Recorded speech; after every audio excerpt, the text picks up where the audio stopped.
నా మనసులోని మాట నీకెట్టా చెప్పాలంటూ మోమాటంతో నలుగుతూ ఉన్న వేళలో నీ సిగ్గు పాడుగాను సిన్నబోయి బోయి నేను చెప్పేసా దూరమైతావాని మనసులో మాట అమావాస్య చీకట్లోన సందమామల తెచ్చావే నా బతుకుల దీపాల పండుగ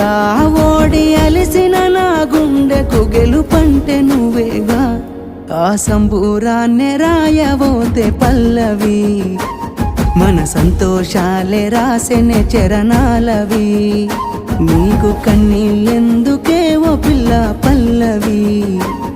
ఈ లచ్చు అయ్య గుండెలు పిరున్నది